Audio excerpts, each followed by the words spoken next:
ये पॉडकास्ट मेरी जिंदगी का सबसे बेस्ट पॉडकास्ट है। उसका रीजन ये है कि इस पॉडकास्ट के थ्रू मैंने ये जाना कि सपनों की कोई उम्र नहीं होती। आज की हमारी गेस्ट है मैडम ज्योति रात्रे जी, जिन्होंने 55 साल की उम्र में माउंट एवरेस्ट 8,848 मीटर चढ़कर वर्ल्ड रिकॉर्ड बना दिया।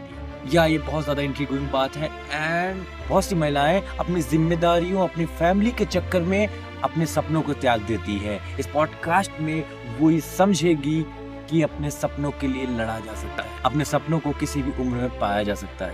ये पॉडकास्ट उन सभी के लिए है जिन्होंने अपनी होप खो दी है इस चक्कर में कि अब तो उम्र हो गई, अब तो क्या ही कर। ये पॉडकास्ट आपके लिए है with one and only Jyoti Ratre ma'am के साथ। Good morning Mrs Jyoti Ratre ma'am, how are you? मैं बहुत बढ़िया हूँ।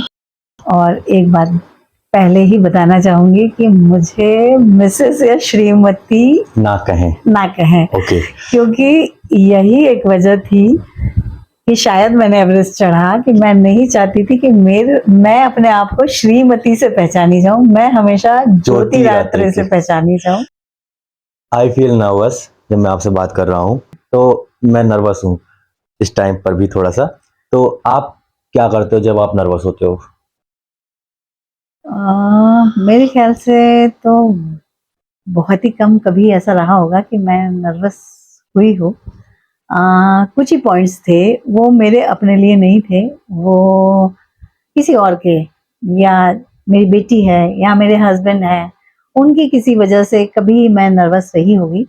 तो नर्वसनेस मेरे पास बहुत ज़्यादा देर नहीं रहती है। उसका कारण मैं नहीं जान सकती हूँ कि वो क्या हो सकता है। या तो शुरू से ही मैं काफ़ी मेंटली स्ट्रांग हूँ। तो नर्वस व्यक्ति तब होता है जब मेरे ख्याल से उसके पास किसी चीज़ को सॉल्व करने के लिए आइडियाज की कमी हो जाए, या कुछ हो, या कोई मुसीबत आ गई है तो उससे मेरे को कैसे लड़ना है, तब वो नर्वस होता है। तो मैं कुछ देर के लिए नर्वस होती हूँ, बट तुरंत ही मेरे मन में उसके लिए सॉल्यूशंस आ जाते हैं और मैं उस पर काम करना शुरू कर देती हूँ। और वो नर्वसमेंट को खत्म कर देता है। जी बिल्कुल। अच्छी चीज है, सही चीज बताई आपने नर्वसमेंट को हटाने के लिए कि सोल्यूशन फाइंड करो तो आपकी नर्वसमेंट कम हो जाएगी। बिल्कुल बिल्कुल। फाइंड अ सोल्यूशन, बिल्कुल लेकर बैठे मत रहो। बिल्कुल अच्छी चीज है, अच्छी चीज बताई आपने, ये वर्क करेगी मेरे लिए भी। एट दिस एज इतना गट्स कहाँ से आया आपको कि let's go mount Everest and वहां पर जाकर सबमिट करते हैं? मतलब इस एज पर कैसे वो चीज हुई? मैं यहाँ बताना चाहूंगी कि मुझे वेट मुझे एकदम स्टार्टिंग से बताइए, लगभग जब आप कुछ नहीं थे। बिल्कुल मैं वही बता रही हूँ। मैं तो आपको बचपन से ही बता रही हूँ, कुछ नहीं थे मतलब वही। तो मैं बचपन से ही था मेरे मन में कि कुछ अलग करना है। तो मैं जब आप जैसे लोग मुझसे मिलते गए तो मेरे अंदर की बातें निकलना शुरू हुई। मतलब कई चीजें मुझे खुद नहीं पता थी कि मैं क्या थी। ठीक है, तो मैं बताना चाहूंगी बचपन से ही कुछ अलग थी। मुझे लड़का नहीं बनना था, पर मुझे लड़कियों की तरह भी नहीं रहना था।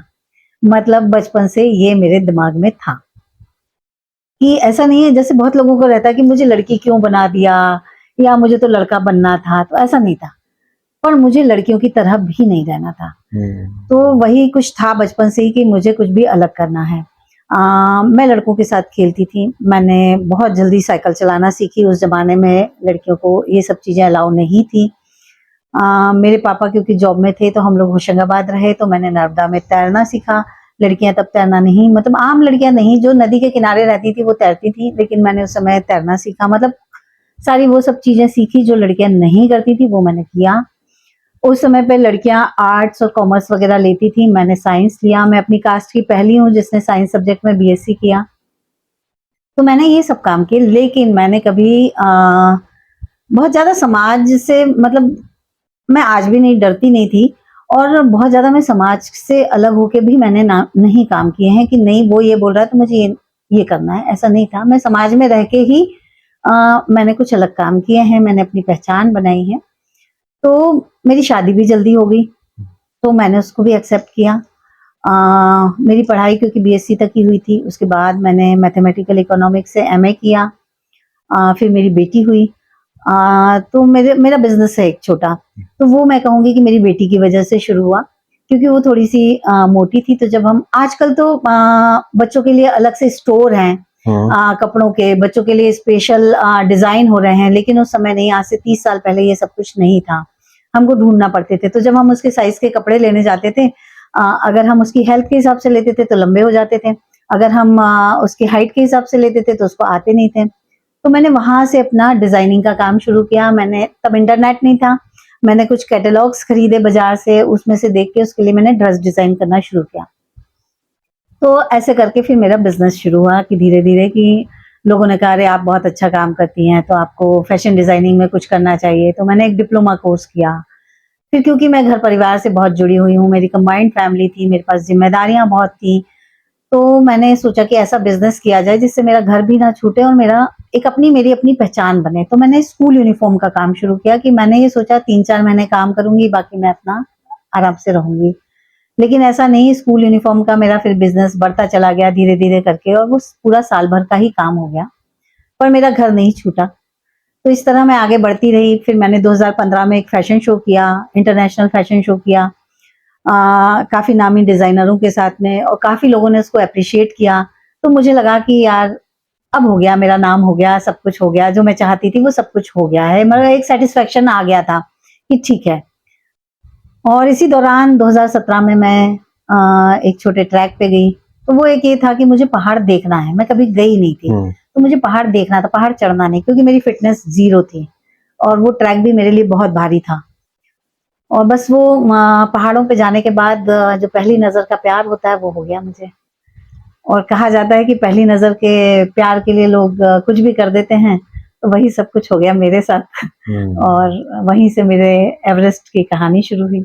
बट ठीक है, मुझे प्यार हुआ पहली नजर में, बट उसके रास्ते में जो कठिनाइयां मुझे मिलने वाली है उससे अवेयर होना पड़ता है कि ये चीज होने वाली है। तो आप अवेयर थे?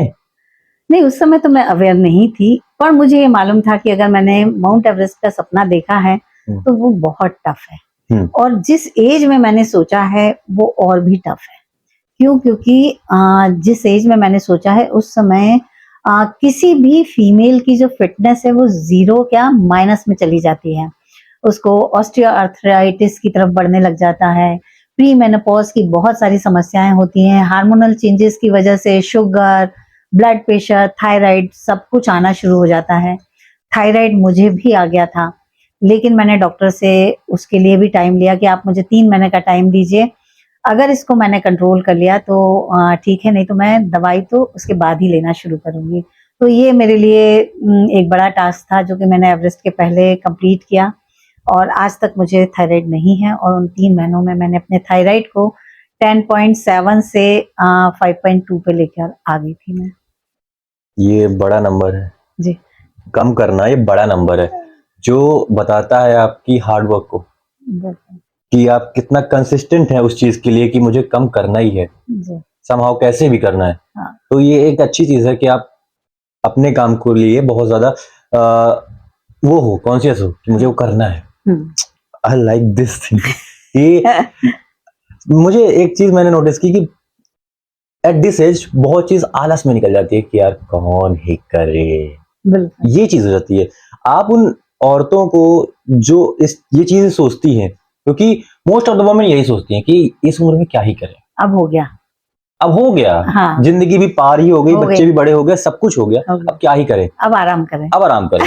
बिल्कुल, शादी हो गई, बच्चे हो गए, मेरी जिंदगी भी पार ही होगी, हाँ। अब क्या करें। उनको अब क्या संदेश देना चाहोगे या क्या बताना चाहोगे उनके लिए? उनके लिए मैं एक तो यही बताना चाहूंगी कि अगर वो 45 पे भी हैं तो वो अभी भी समय नहीं गया है, और वो एक्सरसाइज शुरू कर दें।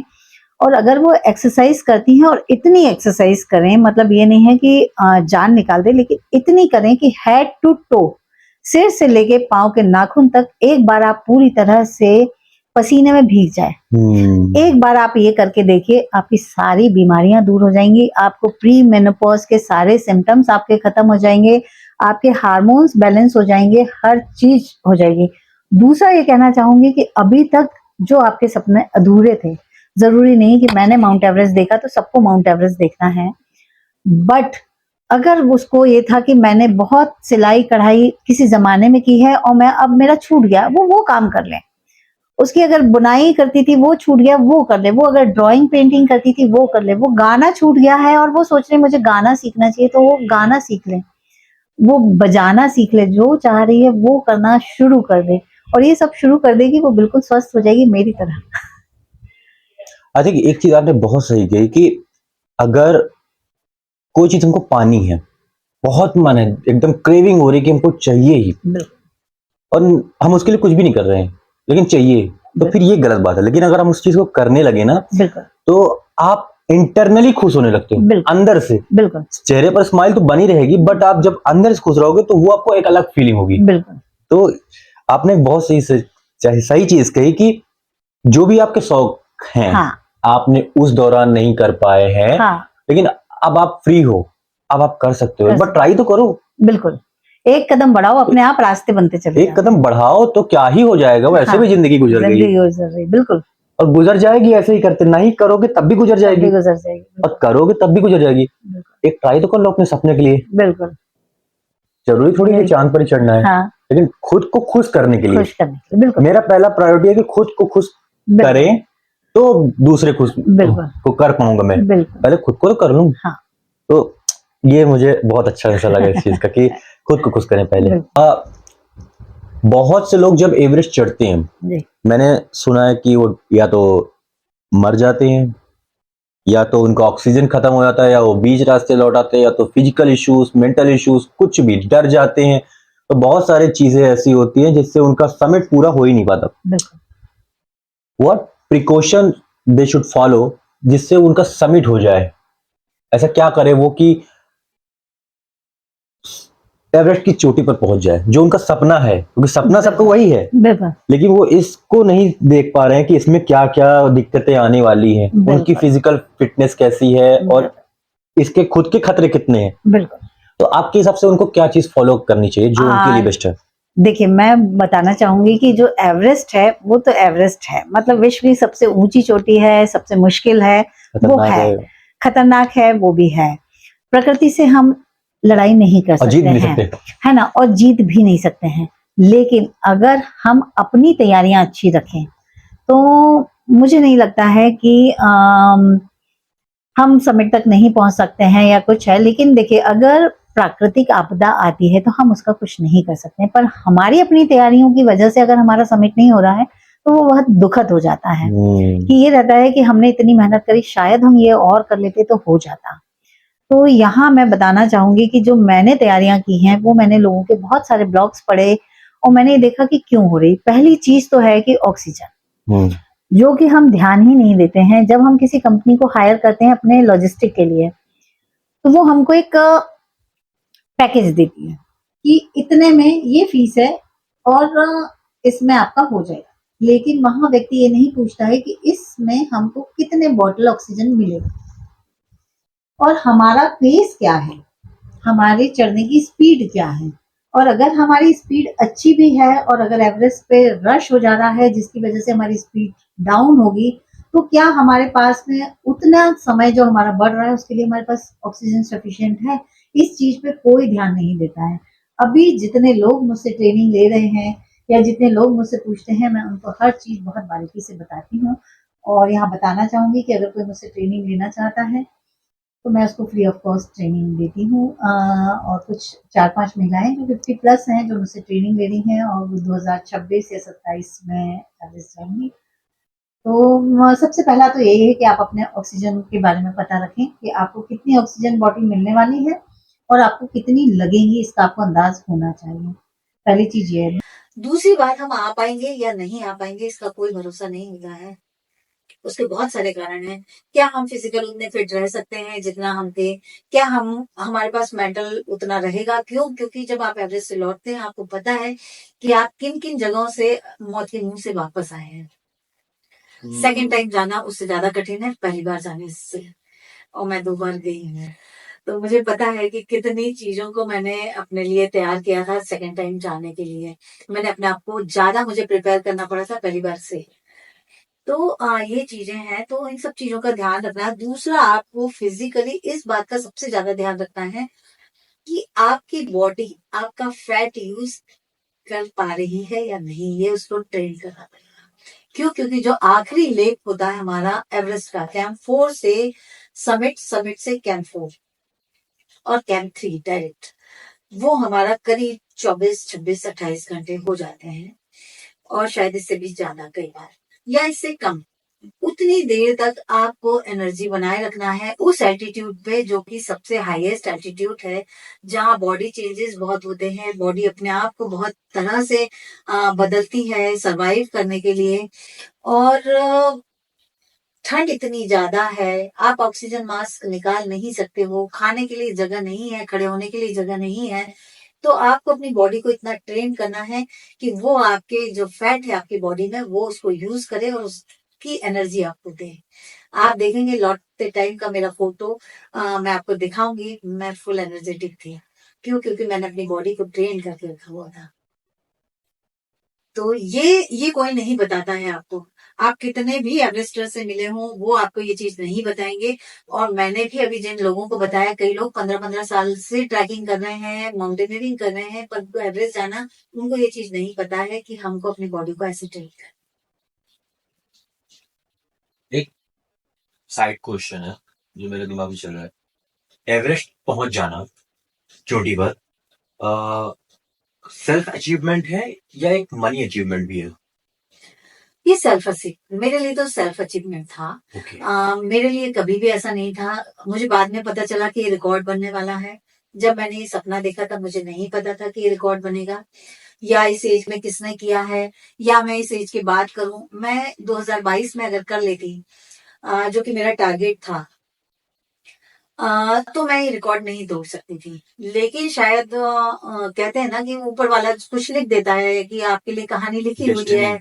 हाँ, डेस्टिनी बोलेंगे कि, और मैं इस बात पे बिलीव करती हूँ कि मैं तो किरदार हूँ, और ऊपर वाले ने कहानी लिखी हुई है, और वो जैसे जैसे मुझे डायरेक्शन देता है, मैं उस डायरेक्शन में काम करती रहती हूँ।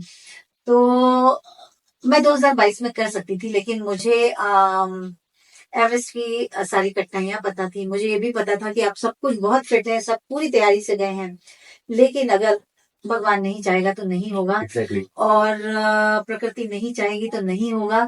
और भगवान नहीं चाहेगा कि आपको आपकी वही लिखी हुई है, मान लीजिए, तो जरूरी नहीं है कि मैं वापस आऊं। तो मेरी बेटी थी, तो मुझे मेरी बेटी की शादी करनी थी। तो 2022 में मैंने सबसे पहले वो एवरेस्ट फतह किया। मैंने अपनी बेटी की शादी की, और उसके बाद मैंने एवरेस्ट के लिए मैं 2023 में निकली थी। लेकिन 2023 में मेरा नहीं हो पाया। मैं 600 मीटर से वापस आई, मौसम खराब था। और वहां 2023 को मैं ये कहूंगी कि एवरेस्ट से बड़ा मेरे लिए मानवता थी। तो मैंने अपना शेरपा किसी की जान बचाने के लिए नीचे भेज दिया था। अगले दिन मौसम अच्छा था, मैं सबमिट कर सकती थी। लेकिन अगर मैं सबमिट करती और मेरे को क्लाइंबर की जान चली जाती, तो मैं अपने आप को कभी माफ नहीं कर Guilt. सकती थी। हाँ, तो इस वजह से मेरा 2023 नहीं हो पाया था। मैं 600 मीटर से वापस आई थी। और मुझे घर के लोगों ने फिर मना कर दिया था, क्योंकि 2023 जो था वो एवरेस्ट के इतिहास में सबसे खराब साल कहा जाता है। उस साल 30 लोगों की डेथ हुई, 18 की बॉडी रिकवर हुई, 5 मिसिंग रहे, और 70% क्लाइंबर्स जो थे वो इंजर्ड हुए, फर्स्ट ब्राइट हुए। बहुत लोगों की हाथ की उंगलियां, कुछ लोगों की पैर की उंगलियां कटी हैं। हमारे अपने साथी क्लाइंबर्स हैं। तो मेरे घर के लोगों ने मना कर दिया था कि अब नहीं जाना है, और मैंने उसको एक्सेप्ट भी कर लिया था कि अब मेरे 4 कॉन्टिनेंट हो गए हैं, और यहाँ तक मुझे जाने दिया, ठीक है, मेरी भी अपनी जिम्मेदारियां हैं, और मैं एवरेस्ट के मतलब सिर्फ 600 मीटर से आ गई हूँ, तो ठीक है। ऐसा करके मैंने मान लिया था, और अपने लिए दूसरे लक्ष्य तैयार कर लिए थे मैंने, और फिर मैंने उस पर काम शुरू कर दिया था। तो मैं अल्ट्रा रनर बनना चाहती थी, तो मैंने उस पर काम शुरू कर दिया था। मैंने अपने आप को मना लिया था, क्योंकि मेरा एक बड़ा सपना था और वो पूरा नहीं हो पाया था। तो अपने आप को समझाना भी एक बड़ी चीज है। तो मैंने अपने आप को समझा लिया था कि ठीक है, मेरा यहीं तक का सफर था, अभी मेरे लिए नया रास्ता आ गया है, शायद इसमें मैं कुछ अचीव कर पाऊंगी। और तभी जनवरी में मेरे हस्बैंड मुझसे कहते हैं कि तुमको एक ट्राई और करना चाहिए। तो ये मेरे लिए बहुत खुशी का मौका नहीं था, ये मेरे लिए बहुत शॉकिंग था कि अब बोल रहे हो जब मुझे मार्च में जाना है, मतलब मैं तो कुछ ट्रेनिंग नहीं किया। और आपने एक थोड़ा सोचना भी बंद कर दिया उसके बाद। हाँ, मैंने एवरेस्ट को सोचना बंद कर दिया था कि ठीक है अब नहीं जाएंगे तो नहीं जाएंगे। हाँ। और अचानक से मुझे बोला तो मेरे लिए बहुत शॉकिंग था। और मुझे अपने आप को मनाने में करीब 1 महीना लगा। मैं 6 फरवरी वो दिन है जिस दिन मैंने अपने आप को हाँ बोला था लेट्स ट्राई, कि हाँ चलो करते हैं एक बार और। हाँ फिर करते हैं हाँ, एक आखिरी बार। हाँ इस नहीं बार आखिरी नहीं मतलब क्या हाँ है कि एक और एक और ट्राई ट्राई करते हैं हाँ हम, हाँ क्या हो जाएगा, फिर से वही हाँ होगा जो हुआ था। हाँ हाँ मैं अभी जिस फेज पर हूँ, मेरा एक पर्टिकुलर ड्रीम है हम्म, कि मुझे ये चीज चाहिए, या ये मेरी अचीवमेंट है, अगर यहाँ तक पहुंच गया तो ये मेरी अचीवमेंट है, यहाँ पर मैं आपको कह दूंगा कि दैट आई एम सक्सेसफुल।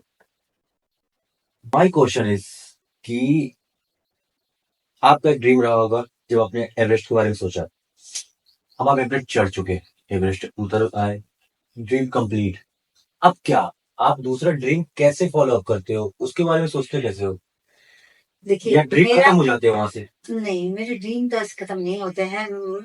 मेरे ड्रीम के बीच बीच में से कहीं कहीं गलियां भी होती हैं तो मैं उधर जाती चले रहती जाती हूँ। तो क्या हुआ कि जब मैंने एवरेस्ट था तो क्योंकि मुझे ट्रेनिंग नहीं मिली, मुझे ट्रेनिंग के लिए सबने मना कर दिया, सारे इंस्टीट्यूट ने मना कर दिया, लोगों ने भी मना करा। तो मैंने खुद से ट्रेनिंग किया, खुद से ट्रेनिंग किया। तो फिर मैंने क्या किया कि एक एक ऐसे पहाड़ चुने कि जिससे ना मुझे एवरेस्ट के लिए ट्रेनिंग मिले। तो वो पहाड़ करते करते मेरे 3 कॉन्टिनेंट हो चुके थे।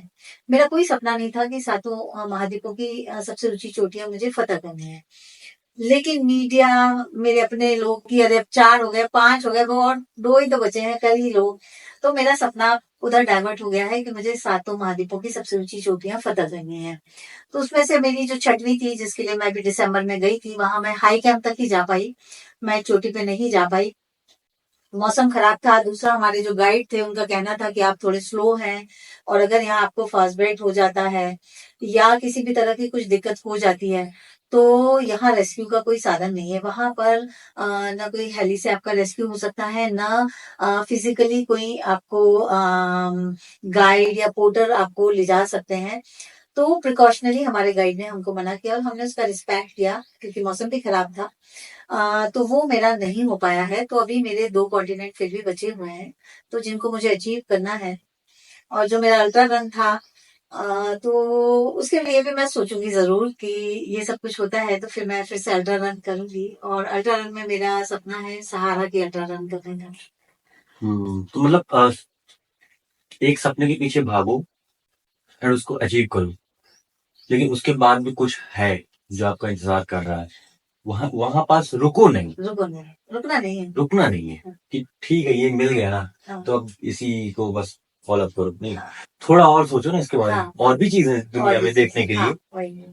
तो ये बहुत अच्छी चीज है जिसमें आप बता रहे हो कि और रुको मत, हाँ, थोड़ा और एक्सप्लोर करो ना, बिल्कुल, और भी चीजें हैं, बिल्कुल, इससे भी शायद अच्छी हो या अच्छी हो, डिफरेंट हो, डिफरेंट हो, बिल्कुल, उसको भी ट्राई करो ना। ट्राई, बिल्कुल, बहुत चीजें ट्राई करने की, इतनी बड़ी बिल्कुल। दुनिया है। दुनिया और मेरा मतलब ये है कि भाई आप हर चीज ट्राई करो, जरूरी नहीं है कि उसके पीक पे ही पहुंचना है। पीक पे ही पहुंचना है, मतलब ये नहीं है कि वो वहां फिनिश लाइन तक ही पहुंचना है, ठीक है। आपको मतलब आप पार्टिसिपेट तो करो। हाँ जो कोट्स आते रहते हैं ना कि आप लक्ष्य तक मत जाइए, आप सफर को Enjoy एंजॉय कीजिए। करिए। तो वो मेरा भी वही रहता है कि थोड़ा ठीक है ना भी पहुंचे तो कोई बात नहीं। जैसे मैं 2023 में नहीं गई लेकिन मुझे कभी मलाल नहीं रहा, मेरे मन में कभी भी एक सेकंड को भी नहीं आया कि अरे यार मैंने झंडा नहीं फहरा पाया, या मुझे कभी उस नाम से मेरे आंख में आंसू नहीं आए कि यार मैं झंडा नहीं फहरा। मैं खुश थी, मैं खुश इसलिए थी कि मेरी वजह से किसी एक की जान बच गई है। मैं एवरेस्ट के 8,200 तक पहुंच गई हूँ, कौन पहुंच रहा है इस एज में। तो मैं इन सब चीजों से बहुत खुश हो जाती हूँ, मैं मायूस नहीं होती हूँ कि चीजें नहीं हो पाई तो ठीक है, कोई बात नहीं। ये एक डिफरेंट सवाल है आपकी जिंदगी से, पूरी आपकी जिंदगी से अभी तक किसी चीज का मलाल रह गया है? इंटरनली सोच के बताइए कि कुछ है कि जिसको आप पाना चाहते हो इन सब के बावजूद? नहीं, कभी नहीं।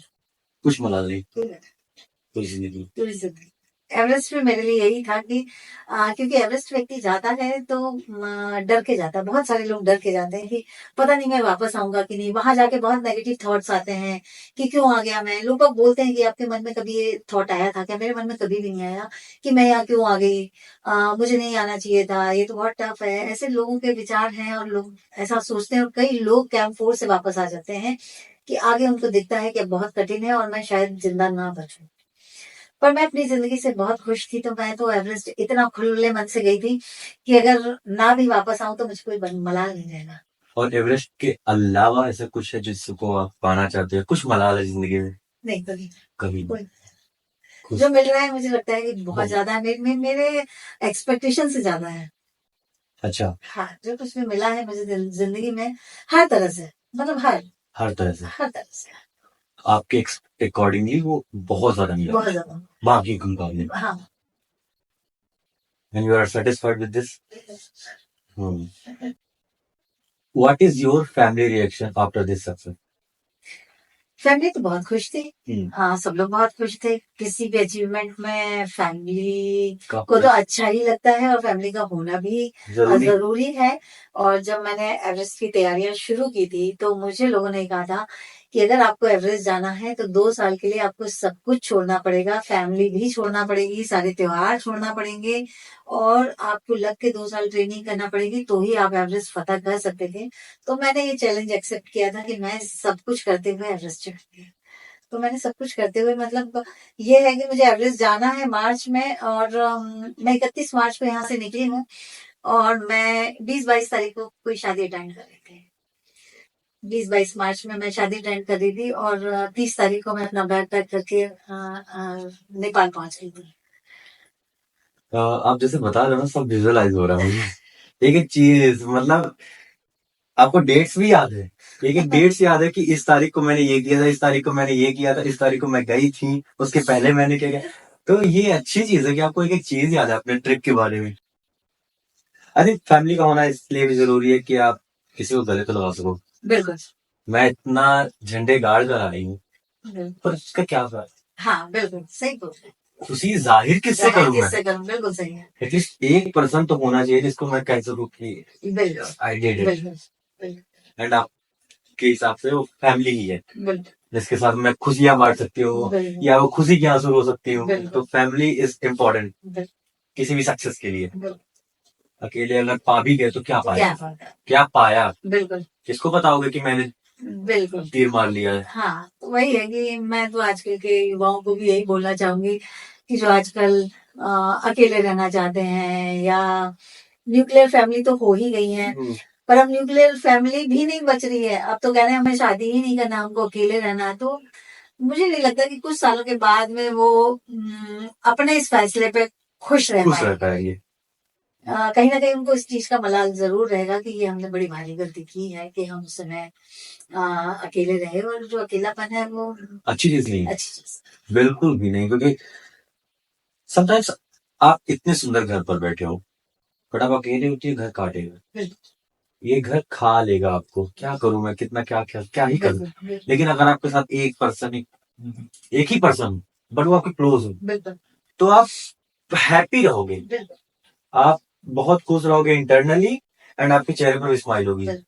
कोई ना कोई तो होना चाहिए और फैमिली बहुत जरूरी है। बिल्कुल।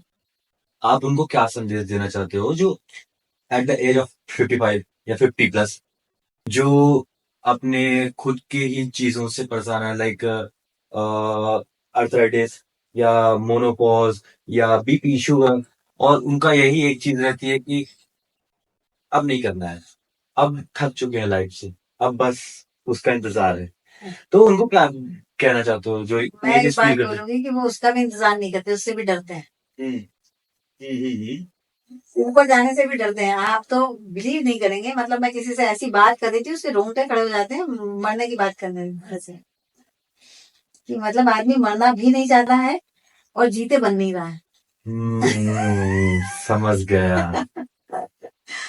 तो तो ये भी है। उनके लिए क्या कहना चाहते हो? मैं कहना चाहूंगी कि मैं तो वैसे हमेशा यही एक संदेश देती हूँ कि 50 के बाद जीवन खत्म नहीं होता है, 50 के बाद जीवन शुरू होता है।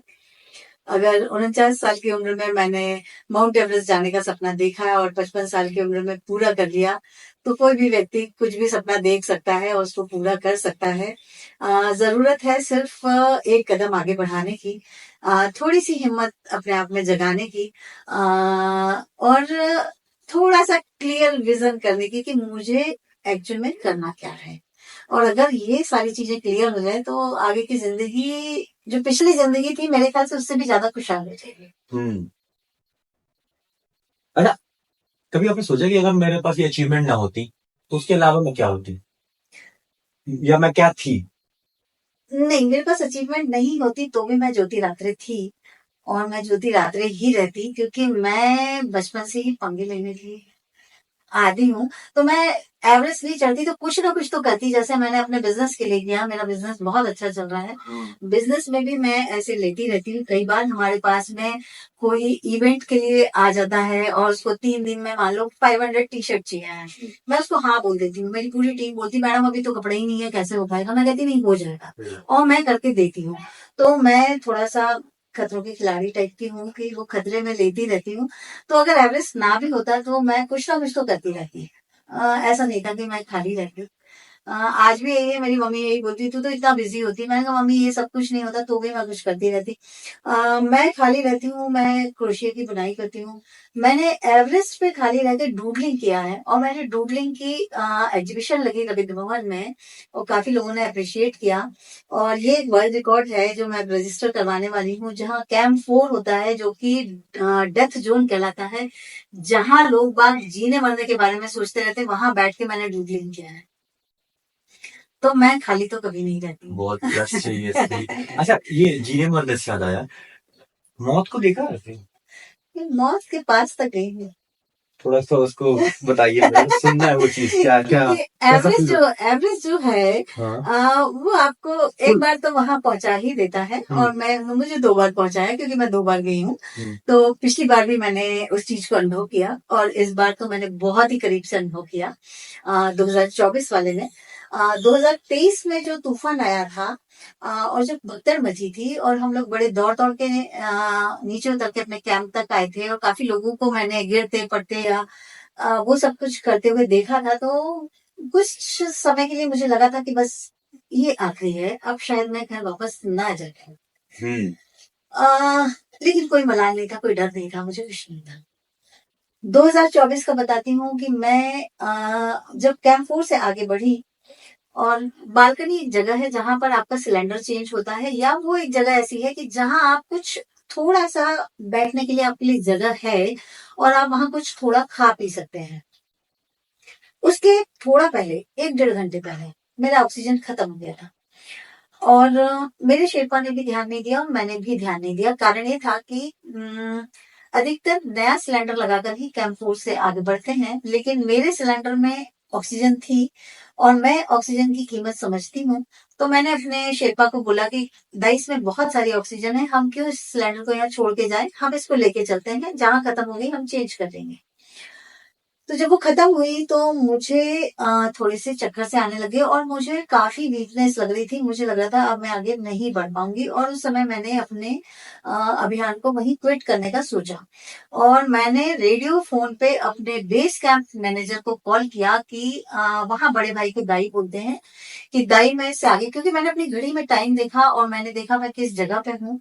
तो मुझे ये मालूम था कि अभी मुझे अपने आप को एनर्जेटिक रखने के लिए 15 से 16 घंटे और चाहिए, तब मैं सबमिट करके वापस आ पाऊंगी। और उसी समय मेरी हालत खराब हो रही थी, और मैं अपने घर वालों को ये वादा करके गई थी कि अगर मुझे थोड़ा भी ऐसा लगा तो मैं वहीं से वापस आ जाऊंगी, मैं अपने आप को पुश नहीं करूंगी। तो उसी समय मैंने जब बोला तो मेरे हेड शेफा का मैं बहुत मतलब मैं उनकी शुक्रगुजार रहूंगी, मैं बहुत ज्यादा उसके लिए वो करूंगी कि उन्होंने मुझे मोटिवेट किया कि मैडम आप सिलेंडर चेंज करिए, 10 मिनट रुकिए, उसके बाद मुझे कॉल करके बताना कि क्या करना है।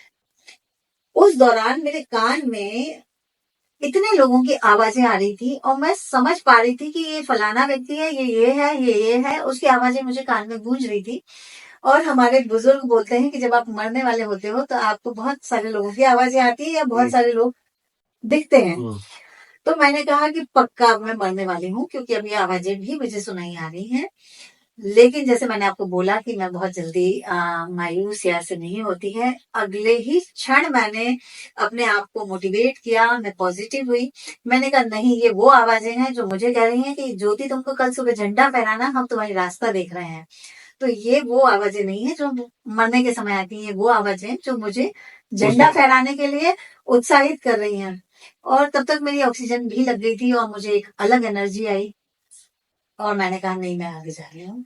और 19 मई 2024 सुबह 6:30 बजे मैंने इतिहास रच दिया और विश्व की सबसे ऊंची चोटी पर मैंने झंडा फहरा दिया। उस टाइम पता था कि मैंने इतिहास रच दिया? कि हाँ, बाद में किसी ने बताया कि? नहीं नहीं नहीं, वो मुझे पता था, क्योंकि मुझे 2024 में 23 में ही पता चल गया था कि ये ऐसी कोई रिकॉर्ड टूटने वाला है। रिकॉर्ड टूटने वाला है। क्योंकि संगीता इस बहल ने 52 साल में किया था। अगर पिछले साल में करती तो 53 साल की उम्र में मैं करती तो रिकॉर्ड टूटता। मैंने बचपन में किया तो भी। क्या ज्यादा अच्छा रहा आपके लिए, बचपन वाला ये टारगेट या माउंट पर चढ़ना? मेरा माउंट एवरेस्ट पे चढ़ना वो ज्यादा? क्योंकि मैंने कभी इसके लिए नहीं एवरेस्ट सोचा था। रिकॉर्ड बनाने के लिए मैंने कभी एवरेस्ट नहीं सोचा था। एवरेस्ट सिर्फ मुझे अपने लिए चढ़ना था और उन महिलाओं के लिए चढ़ना था जो 50 के बाद ये सोचने लग जाती हैं कि अब सब कुछ खत्म हो गया है। तो ये मेरे साथ साथ उन महिलाओं की भी एक जीत है जो सपने देखती हैं और पूरा करती हैं। एटलीस्ट बहुत सी वुमेन्स को, तो मेंस को भी आपसे सीखना चाहिए। वुमेन्स की बस बात नहीं कर रहा हूँ, सभी को सीखना चाहिए जो होप छोड़ रहे हो। हाँ, होप नहीं छोड़नी चाहिए, आप अपने खुद को ट्राई करते रहो। बिल्कुल। ये एवरेस्ट आपकी लाइफ को कितना चेंज कर दिया? एवरेस्ट ने तो बहुत चेंज किया मेरी लाइफ में। कैसे? पहली तो ये है कि अब सारी चीजें बहुत छोटी लगने लगी, समस्याएं बहुत छोटी लगने लगता है। कोई कुछ कहता है तो मैं बुरा नहीं मानती हूँ और बहुत कम में जीने के लिए मैं प्रेरित हो रही हूँ कि इसकी क्या जरूरत है, या मुझे क्यों और नई साड़ियां खरीदनी है जब मेरे पास में है 15 साड़ियां, क्यों मैं उनको रिपीट नहीं करूंगी। क्यों मुझे नए कपड़े खरीदने हैं, अभी मेरे पास बहुत सारे हैं, या अभी बहुत सारे हो गए, अभी ये कुछ मुझे दान कर देने चाहिए, इतने में मेरा काम चल जाएगा। तो ऐसे मन में इस टाइप का हो गया है। अभी की बात बताती हूँ, परसों की बात है। मेरे इसका चश्मे का नंबर चेंज हुआ। हर बार क्या होता था, जब पहले की बात बता रही हूँ, जब मेरा चश्मे का नंबर 1 डेढ़ साल में 2 साल में होता था, मैं फ्रेम भी चेंज करवाती थी। अभी मैंने फ्रेम नहीं चेंज करवाई है, मेरी 3-4 साल पुरानी फ्रेम है, उन्हीं में मैंने ग्लास चेंज करवा लिया है। तो ये ऐसी वाली चीज है। थोड़ा शांत हो गए हो आप कि अब थोड़ा रुक कर देखा यार, जो चीज है उसको भी तो अच्छी है। हाँ, वो भी अच्छी है, क्यों ना हम उसको यूज करें। तो इसको मैं एक और चीज से जोड़ना चाहूंगी कि ये हमारे प्रकृति के लिए भी है और मैं पर्यावरण के लिए काफी काम कर रही हूँ। मैंने अपनी बेटी की शादी जो थी, 0 वेस्ट शादी थी मेरी बेटी की। 0 वेस्ट फूड भी 0 वेस्ट और no plastic, no single use plastic. Even हमने पानी के बॉटल्स भी नहीं रखे, जबकि सबका कहना था कि आप इतनी अच्छी शादी कर रहे हो तो पानी के बॉटल्स तो होने चाहिए। पर मैंने देखा है कि सबकी प्यास बुझती है ग्लास से, तो क्यों ना हम ग्लास से ही पानी पिए।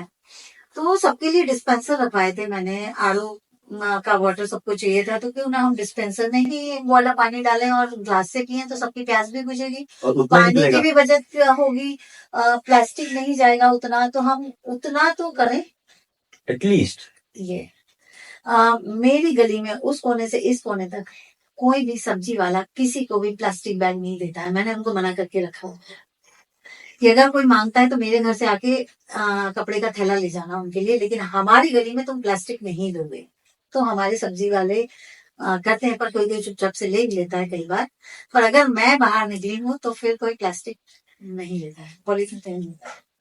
बहुत चीजें सीखने को मिल रही है आपसे कि बहुत सीरियस, क्या बताऊं, बहुत सारी चीजें आपसे सीखने को मिल रही है कि आप प्रकृति के लिए भी काम कर रहे हो, ये नहीं कि दूसरों के लिए। नहीं, मैं अपने लिए। आप देखिए मेरे घर में अभी आप बिना एसी के बैठे हुए, बाहर का टेम्परेचर आप देखेंगे तो 38-40 होगा। हाँ। आप मेरे घर के सामने देखिए, पूरे उस कोने से लेके इस कोने तक कम से कम 50 पेड़ लगे हुए हैं, जो मैंने 2005 में लगाना शुरू किए थे। हम जब यहाँ पर आए थे, यहाँ एक भी पेड़ नहीं था, कोई चिड़िया नहीं थी।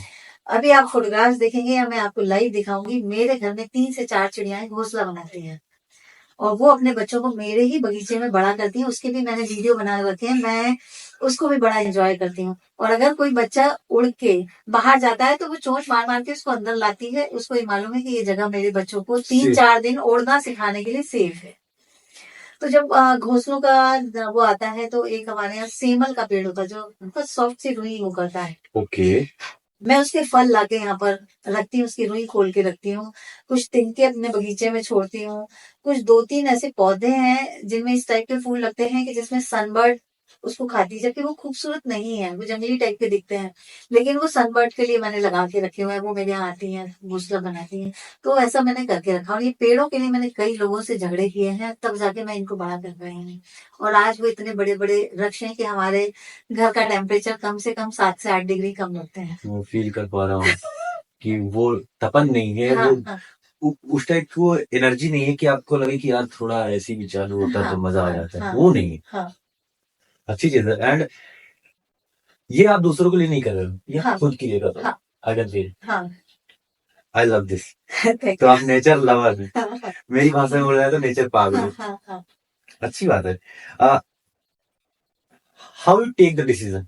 कोई डिसीजन आप लेते हो तो कैसे लेते हो, ये क्या प्रोसेस है कि यार इस डिसीजन को लेना कितना ज्यादा सही है? क्या सोचते हो किसी डिसीजन के लेने से पहले? या मैं अगर कोई मैं डिसीजन लूं, मेरे को आप कोई एडवाइस दो कि अगर आपको कोई डिसीजन लेना है तो ये शुड फॉलो दिस प्रोसेस, मेरा तो डिसीजन बहुत ही क्विक होता है, मैं बहुत ज्यादा सोच के कोई डिसीजन लेती नहीं हूँ। पर अगर मैंने डिसीजन ले लिया है तो फिर मैं उस पर अडिग रहती हूँ कि वो जब तक पूरा नहीं होता तब तक उसका पीछा नहीं छोड़ती हूँ। हो गए। या तो हाँ या तो ना। हम्म, अगर ना किया है किसी चीज को तो फिर वो ना ही रहता है, उसे नहीं करना है। फिर नहीं। और और अगर अगर हाँ कह दिया है तो वो उसको जब तक वो होगा नहीं तब तक उसके पीछे पड़े रहना है। और बहुत ज्यादा सोच के मैं बहुत डिसीजन नहीं लेती हूँ।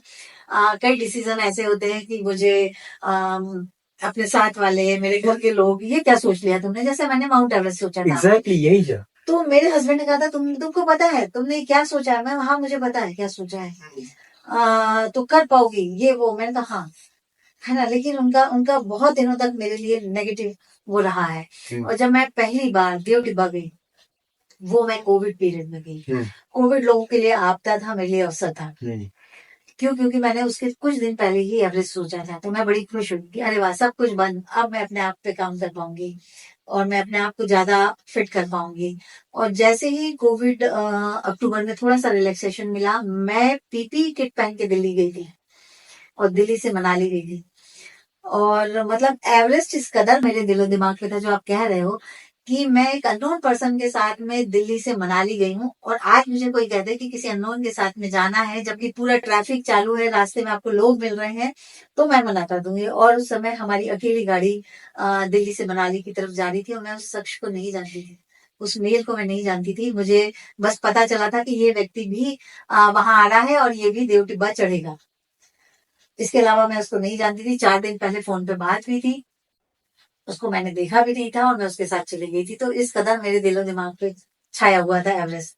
तो मेरे हस्बैंड का ये मानना था कि ठीक है, जब ये देव टिब्बा जाएगी और ये इस पहाड़ को चढ़ेगी और जब इसकी कठिनाइयां देखेगी तो ये अपने आप एवरेस्ट के लिए मना कर देगी। तो वो परमिशन उन्होंने ये सोच के मुझे दी थी। और मैं मेरा चढ़ने के बाद कॉन्फिडेंस और बढ़ गया, तो फिर वो भी मना नहीं कर पाए।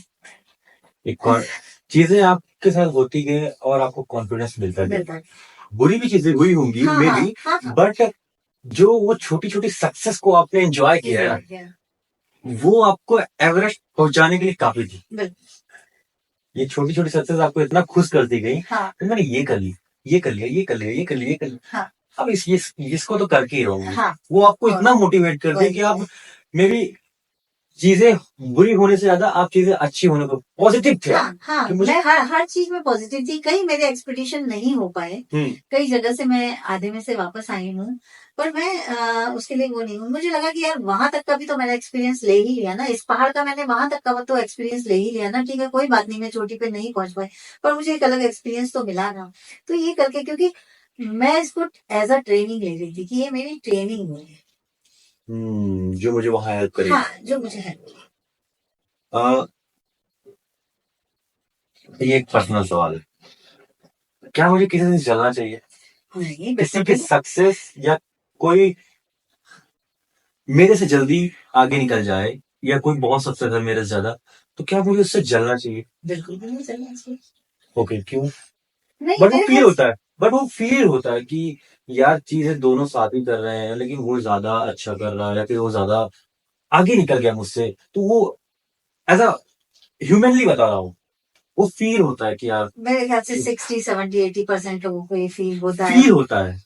अगर हम नहीं भी चाहे ना कि मैं आपसे जलूं ना कि आपने एवरेस्ट चढ़ा है, तो वो फील होता है। अगर मेरे भी सपने हैं ना कि मेरे को एवरेस्ट चढ़ना है, और आपने चढ़ कर दिखा दिया, और मैं आपसे ज्यादा फिट हूँ और नहीं कर पा रहा हूँ, तो मैं आपके सामने दिखाऊंगा नहीं, बट आई फील कि यार इसे एवरेस्ट चढ़ गया, मैं इतना फिट हूँ तब भी नहीं कर रहा। तो ये जेलसी का क्या वो है, उसको थोड़ा समझाइए। मैं मेरे ख्याल से तो किसी को भी किसी से जलन करना ही नहीं चाहिए।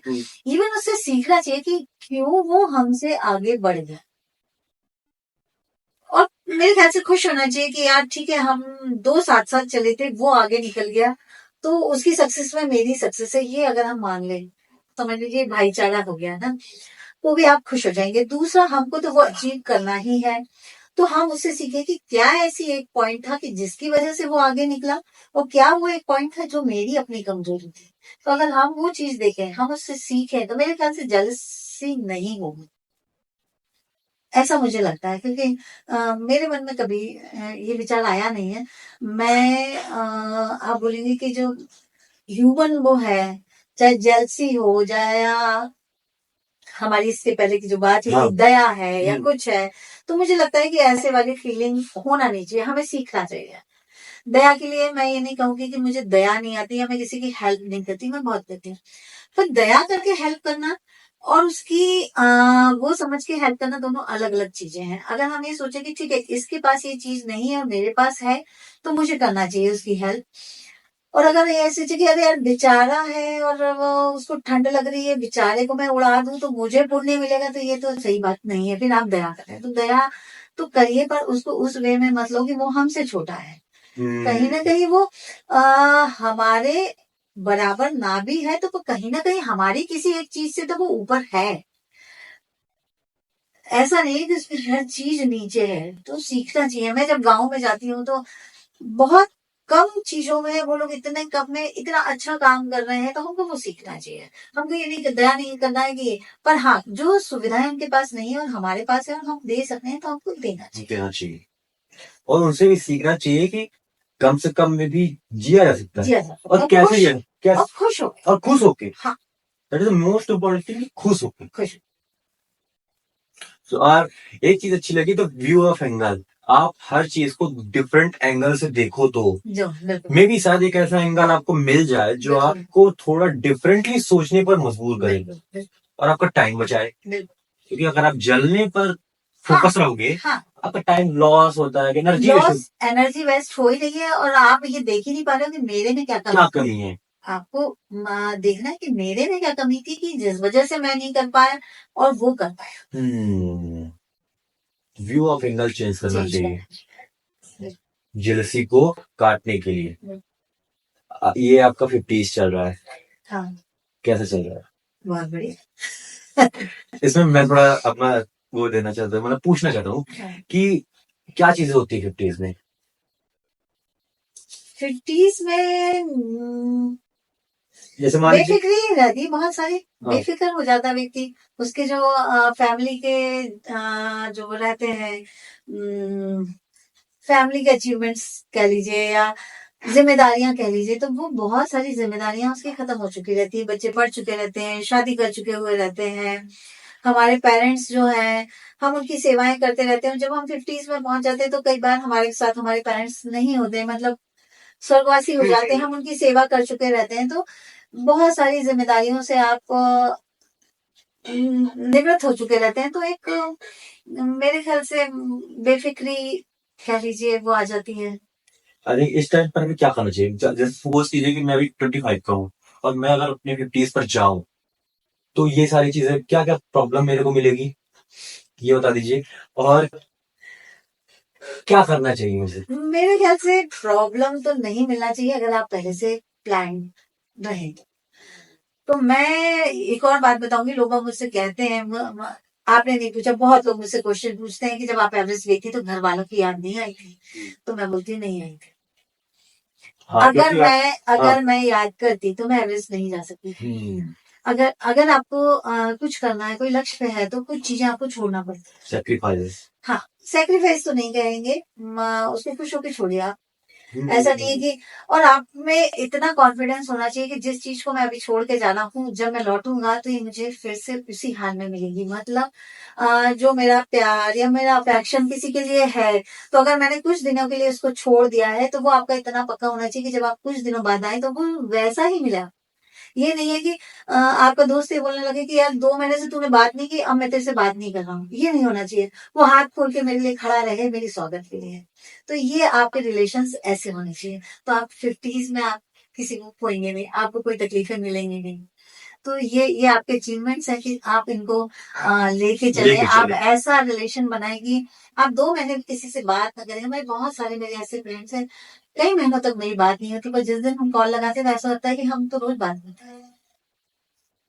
या मैं एक कॉल कर दूं, हमारा एक ग्रुप है, साइकिलिंग ग्रुप है, बहुत अच्छा है, एक फैमिली की तरह है। आप एल्बम में मेरे फोटो देखेंगे तो जो मेरे को वेलकम करने आए हैं 50 से 60 लोग, वो लोग आए थे। उसमें से किसी को भी आधी रात को भी मैं कॉल कर, मेरी कोई बातचीत नहीं होती, कोई हमारे व्हाट्सएप पे चैट नहीं होती, कोई कॉलिंग नहीं होती, लेकिन आधी रात को भी मैं किसी एक को भी फोन लगा दूं तो वो मेरे लिए खड़ा है। तो ये आपकी कमाई है, ये आपको कमाना है। तो जब आप ये कमा लेंगे तो आप 50 साल में बहुत बेफिक्र होंगे। आपको नहीं लगेगा कि मुझे क्या तकलीफ आएंगी, क्योंकि आपके पास एक अच्छा समाज, एक अच्छे दोस्त, एक अच्छा परिवार आपके साथ में होगा। एंड और आदमी तभी दुखी होता है जब उसका कोई नहीं होता। आप देखें, बहुत सारे लोग दुखी है या डर है उनके मन में, वो इसी वजह से है कि उनका अपना कोई नहीं है जिसपे वो हक जता पाए। आपको 4 लोग आपके ऐसे होना चाहिए जिसपे आप हक जता पाए। ये बहुत अच्छी।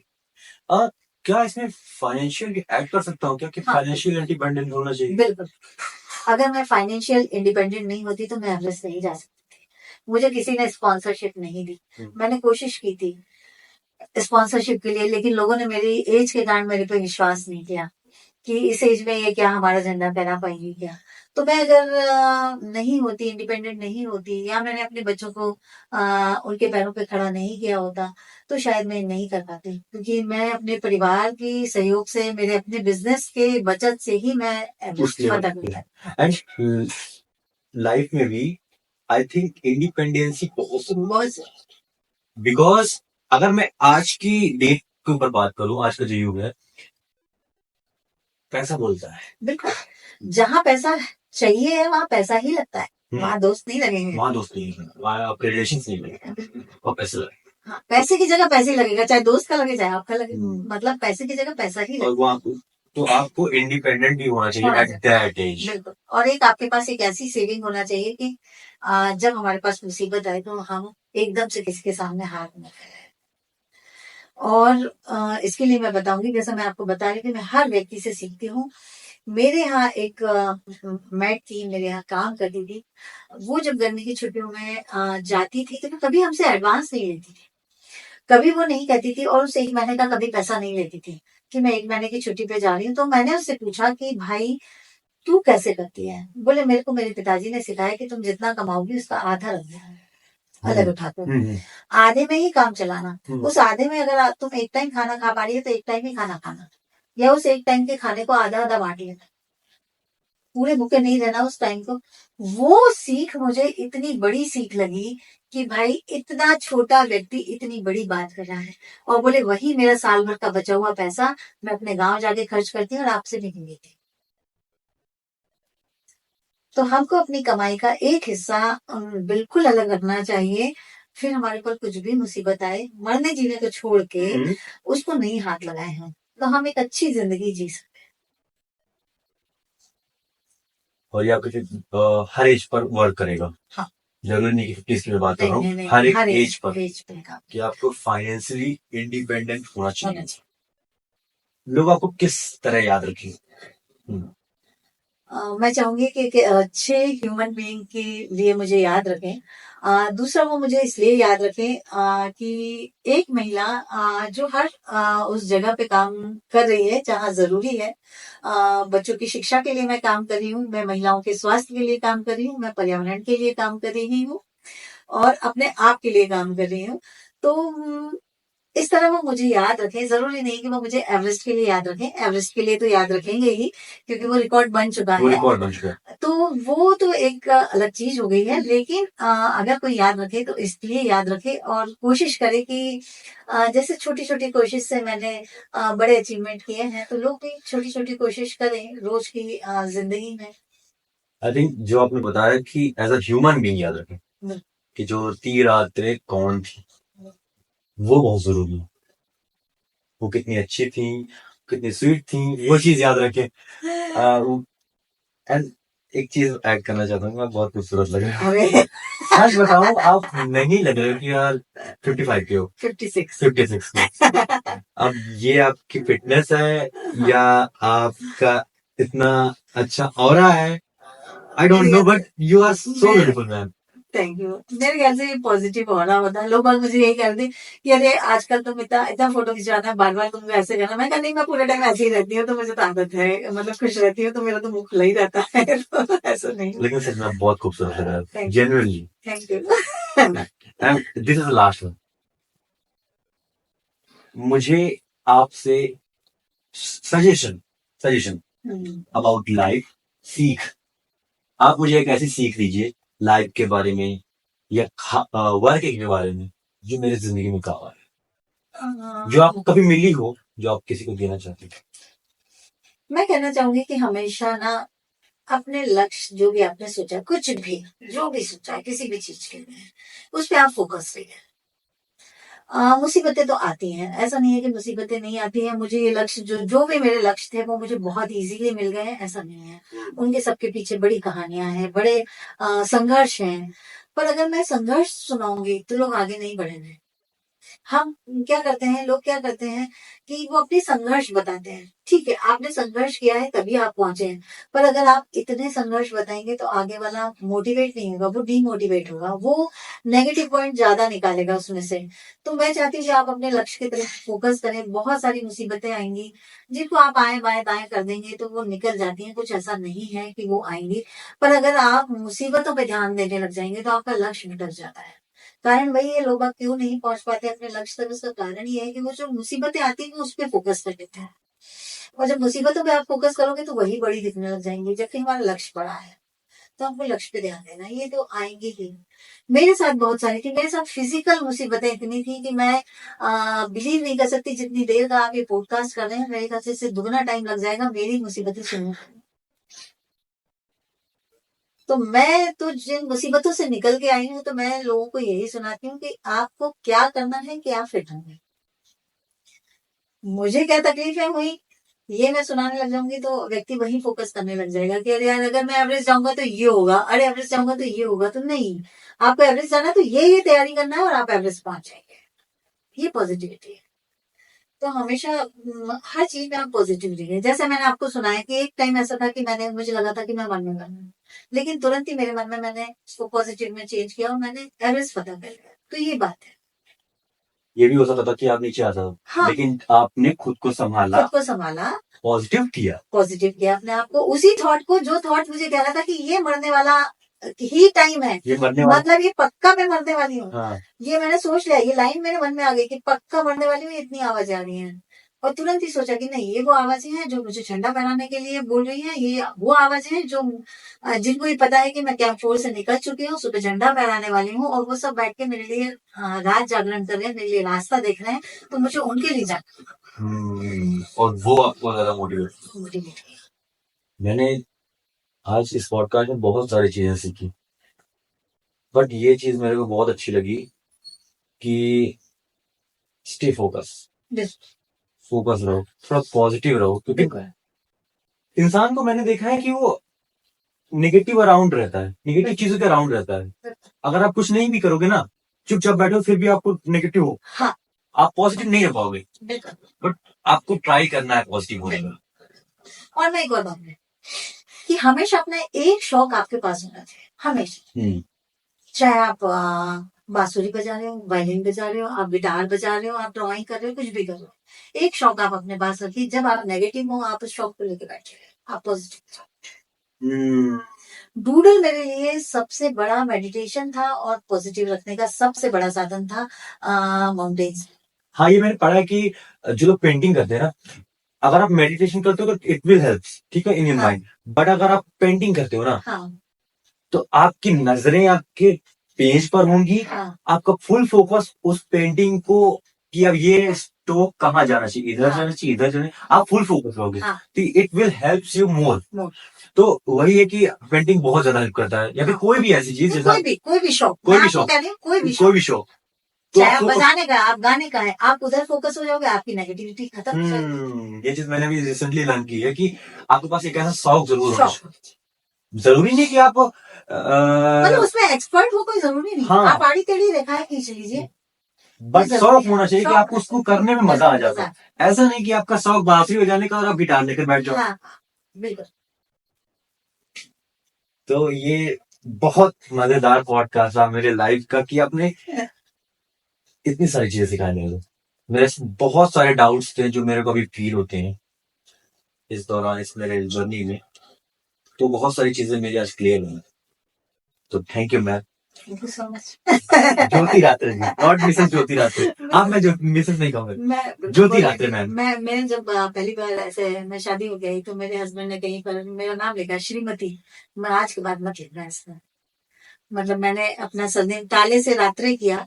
अब आजकल नहीं कर रही है लड़कियां, वो बात अलग है, पर पहले तो होता ही था, मैरिज सर्टिफिकेट में चेंज होता था, तो वो मैं एक्सेप्ट करती हूँ कि ठीक है, वो जरूरी था, मैंने किया।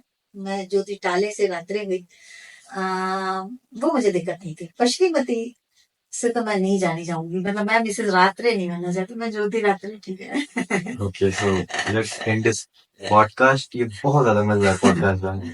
ठीक है, थैंक यू मैम। तो कैसी लगी आपको ये पॉडकास्ट, हमें कमेंट बॉक्स में जरूर बताएं। एंड अपना प्यार हमारे साथ जरूर बनाकर रखें। तो हमारे चैनल को सब्सक्राइब करके रखिए, बेल आइकन दबा कर रखिए, वीडियो को लाइक कीजिए, ज्यादा से ज्यादा लोगों तक वीडियो शेयर किया करिए। ऐसा ही ऑलवेज से बाय।